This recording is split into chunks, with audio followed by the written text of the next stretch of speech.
شعبان المعظم کا مہینہ بہت ہی بابرکت مہینہ ہے اور اس ماہ مبارک کے بارے میں تقریباً 14 سے زائد صحابہ ایسے ہیں جن سے اس ماہ مبارک کی فضیلت کے متعلق بہت ساری احادیث مروی ہیں۔ شیخ البانی نے 135 سے زیادہ روایات کو جمع فرمایا ہے، جن کے اندر صحیح روایات بھی ہیں اور ضعیف اور حسن روایات بھی جمع فرمائی ہیں، اور چند موضوع روایات بھی ہیں جن کے بارے میں انہوں نے بات کی ہے۔ حضرت عائشہ رضی اللہ تعالیٰ عنہ فرماتی ہیں کہ رسول اللہ صلی اللہ علیہ وسلم کو رمضان المبارک کے بعد سب سے زیادہ پسند شعبان کے مہینے کے روزے ہوا کرتے تھے، اور ایسے ہی حضرت اسامہ بن زید رضی اللہ تعالیٰ عنہ سے یہ روایت ہے کہ رسول اللہ صلی اللہ علیہ وسلم نے ارشاد فرمایا کہ شعبان کا مہینہ رجب اور رمضان کے درمیان میں ہے، اور بہت سارے لوگ اس سے غفلت میں پڑے ہوئے ہوتے ہیں، اور یہ ایسا مہینہ ہے جس کے اندر لوگوں کے اعمال اللہ کے پاس پیش کیے جاتے ہیں، اور مجھے یہ پسند ہے کہ میرے اعمال روزے کی حالت کے اندر اللہ کے دربار میں پیش کیے جائیں۔ شعبان المعظم کے مہینے کی فضیلت دو وجہ سے ہے۔ ایک تو اس وجہ سے ہے کہ رجب کا مہینہ جس وقت سے رسول اللہ صلی اللہ علیہ وسلم نے رمضان المبارک کا انتظار فرمانا شروع کیا اور اللہ رب العزت سے اس میں برکت کی دعا کی، اللہم بارک لنا فی رجب و شعبان وبلغنا رمضان۔ دوسری وجہ شعبان المعظم کے مبارک ہونے کی یہ ہے کہ اس مہینے کے درمیان کے اندر ایک رات ہے جس کو لیلۃ من نصف شعبان کہا گیا، کہ اس ماہ مبارک کی اس رات کے اندر بنی آدم کے اعمال اللہ تعالیٰ کے دربار میں پیش کیے جاتے ہیں، اور دوسرے نمبر پر بنی آدم کے جتنے بھی آئندہ سال میں پیش آنے والے معاملات ہیں ان کا بجٹ بنایا جاتا ہے، اور اس ماہ مبارک کے اندر بجٹ بنایا جاتا ہے۔ اور یہی فضیلت لیلۃ القدر کے بارے میں بھی قرآن حکیم کے اندر ارشاد ہوئی ہے، فیہا یفرق کل امر حکیم۔ تو محدثین اور مفسرین نے ان دونوں کے درمیان تطبیق اور توجیہ یہ دی ہے کہ شعبان کی 15ویں شب کو اعمال سارے کے سارے طے کر دیے جاتے ہیں، اور لیلۃ القدر جو ہے اس کے اندر یہ فرشتوں کے ہاتھ کے اندر سپرد کر دیے جاتے ہیں۔ تو اس ماہ مبارک کی اس رات کے بارے میں بہت ساری صحیح احادیث ہیں، جیسا کہ میں نے عرض کیا کہ 14 سے زائد صحابہ ایسے ہیں جن سے یہ بات معلوم ہوتی ہے کہ رسول اللہ صلی اللہ علیہ وسلم نے اس رات کے اندر فرمایا کہ قوموا لیلہا وصوموا یومہا، کہ اس کے رات کے اندر قیام کرو اور اس کے دن کے اندر روزہ رکھو۔ رات کے اندر قیام سے کیا مراد ہے؟ یا تو یہ ہے کہ رات بھر نفلیں پڑھی جائیں، اور قیام کا یہ بھی معنی ہے کہ رات کو جاگ کر اللہ تعالیٰ کی عبادت کی جائے۔ تو اس ماہ مبارک کی رات سے بہت زیادہ فائدہ اٹھانا چاہیے۔ حضرت عائشہ رضی اللہ تعالیٰ عنہ سے روایت ہے کہ اس رات کے اندر ایک موقع پر آپ صلی اللہ علیہ وسلم گھر میں تشریف لائے، اور چند لمحات بستر پر گزارنے کے بعد چپکے سے رسول اللہ صلی اللہ علیہ وسلم گھر سے نکلے، اپنے حجرہ مبارک سے نکلے۔ تو میں نے محسوس کیا کہ رسول اللہ صلی اللہ علیہ وسلم اپنے بستر پر نہیں،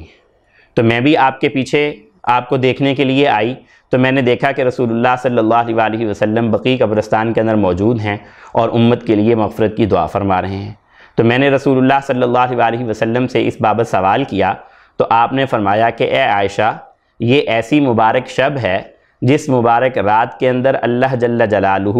مدینہ منورہ کے ایک مشہور قبیلہ تھا بنو کلب،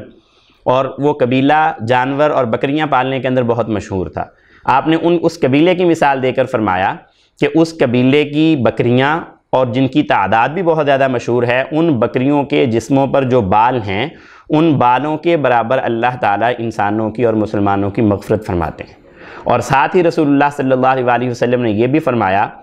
کہ الا المشرک والمشاحن، کہ اس رات کے اندر بنو آدم کی مغفرت تو اللہ تعالیٰ بہت فرماتے ہیں، لیکن مشرک کی مغفرت نہیں فرماتے اور مشاحن کی مغفرت نہیں فرماتے۔ مشرک یعنی شرک کرنے والا، اور دوسری چیز جس کا استثناء آپ نے فرمایا ہے وہ ہے مشاحن۔ مشاحن کا مطلب یہ ہوتا ہے کہ ایسا شخص جو اپنے کسی مسلمان بھائی کے بارے میں اپنے دل کے اندر کینہ رکھے۔ کینہ کیا ہے؟ کہ انسان یہ چاہے کہ میرے بھائی کو کوئی تکلیف پہنچے، اس کو تکلیف پہنچنے کی تمنا کرے، یا اس کے نقصان اور اس کی تکلیف پر اس کے دل کے اندر کوئی فرحت، سرور اور خوشی کا اظہار پایا جائے۔ اگر ایسی حالت ہے، ہمیں اپنے دلوں کو ٹٹولنا چاہیے کہ ایسی بابرکت رات کے اندر جب اللہ تعالیٰ کی طرف سے اتنی کثرت کے ساتھ بخشش کی جا رہی ہوتی ہے، اس موقع پر اللہ تعالیٰ یہ فرما رہے ہیں، اللہ کے نبی یہ فرما رہے ہیں کہ مشاحن کی، ایسے شخص کی جو کینہ پرور ہے، اپنے مسلمان بھائی کے بارے میں اپنے دل کے اندر کینہ رکھنے والا ہے، اللہ تعالیٰ اس کی مغفرت نہیں فرمائیں گے۔ اور اس رات کی فضیلت کے اندر یہ بات بھی شامل ہے کہ نبی کریم صلی اللہ علیہ وسلم نے فرمایا کہ جب شب شروع ہوتی ہے، یعنی 14ویں کا سورج غروب ہو جاتا ہے، 15ویں شب شروع ہوتی ہے، تو اللہ رب العزت جو ہیں وہ آسمان دنیا کی طرف متوجہ ہوتے ہیں۔ اللہ رب العزت بہت سخی ہیں، اور اللہ تعالیٰ کے اس کریم اور اس سخی کی برکت سے ہی ہمارے یہ سارے روزمرہ کے معاملات چل رہے ہیں۔ اس سخی کی سخاوت کے بدلے میں اور اس سخی کی سخاوت کے نتیجہ میں جو کچھ ہمیں حاصل ہے وہ ہم اس کے اوپر غور کر سکتے ہیں، لیکن اس رات کی شب شروع ہوتے ہی اس کی سخاوت اس سے بھی زیادہ عروج پر چلی جاتی ہے کہ وہ خود اپنے منادی کو یہ فرماتے ہیں کہ تم میری طرف سے یہ اعلان کرو کہ تم میں سے کوئی مغفرت چاہنے والا ہے کہ میں اس کی مغفرت کر دوں، تم میں سے کوئی رزق چاہنے والا ہے کہ میں اسے رزق عطا کروں، تم میں سے کوئی عافیت چاہنے والا ہے کہ میں اسے عافیت عطا کروں، الا کذا و کذا۔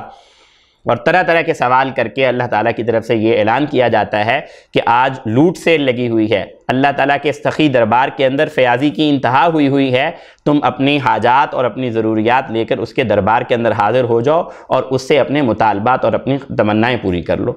تو ایک اس رات کے اندر یہ بھی فضیلت حاصل ہے، اور یہ کب تک معاملہ جاری رہتا ہے کہ رسول اللہ صلی اللہ علیہ وسلم نے فرمایا کہ حتیٰ یطلع الفجر، جب تک کہ فجر طلوع نہیں ہوتی اس وقت تک یہ سارا کا سارا معاملہ اللہ تعالیٰ کی طرف سے جاری رہتا ہے۔ تو اس رات کی قدر کرنی چاہیے، اور اس ماہ مبارک کی جو آنے والی رات ہے اس رات کے اندر اپنے آپ کو عبادات کے اندر شامل کرنا چاہیے۔ مصروف ترین آدمی کے لیے اس رات کا ایک چھوٹا سا نصاب میں یہ ذکر کر دیتا ہوں۔ روایات سے یہ معلوم ہوتا ہے کہ آپ صلی اللہ علیہ وسلم نے ارشاد فرمایا کہ جو شخص عشاء کی نماز باجماعت پڑھے اسے آدھی رات عبادت کا ثواب ملتا ہے، اور وہ شخص جو فجر کی نماز جماعت کے ساتھ پڑھے اسے پوری رات عبادت کا ثواب ملتا ہے۔ تو دونوں کو ملا کر ایک رات نہیں بلکہ 1.5 رات کا ثواب ہو جاتا ہے۔ تو اگر کوئی شخص بہت ہی مصروف ہے، اپنے کام کاج سے اسے فرصت نہیں ملتی، تو کم از کم اتنی بات کا اہتمام کر لے کہ عشاء کی نماز باجماعت پڑھے اور ادھر سے فجر کی نماز باجماعت پڑھے، اور اس کے علاوہ بھی اپنے دامن کو لے کر اللہ کے دربار میں پھیلانا چاہیے، اس کے دربار میں حاضر ہونا چاہیے۔ بعض روایات سے یہ معلوم ہوتا ہے کہ وہ لوگ جو یہ کہتے ہیں کہ دعا کے اندر ہمارا دل نہیں لگتا، یہ بھی اللہ تعالیٰ کی طرف سے ایک سزا ہوتی ہے۔ جب اللہ تعالیٰ کسی کا دل سخت کر دیتے ہیں اور اللہ تعالیٰ کسی کو نہیں نوازنا چاہتے تو اس کے دل سے دعا مانگنے کا داعیہ اور جذبہ ہی ختم کر دیتے ہیں۔ تو اس بات پر بھی غور کرنا ہے کہ ہم نے اللہ تعالیٰ سے دعائیں بھی کرنی ہیں، اپنی دنیا کو بھی مانگنا ہے اور اپنے دین کو بھی مانگنا ہے۔ اپنی دنیا کی بھلائیاں بھی چاہیے، ربنا آتینا فی الدنیا حسنہ، اور آخرت کی بھلائیاں بھی اللہ تعالیٰ سے مانگنی ہیں۔ اللہ تعالیٰ سے دعا ہے کہ ہمیں اس رات کی قدر کرنے کی توفیق عطا فرمائے۔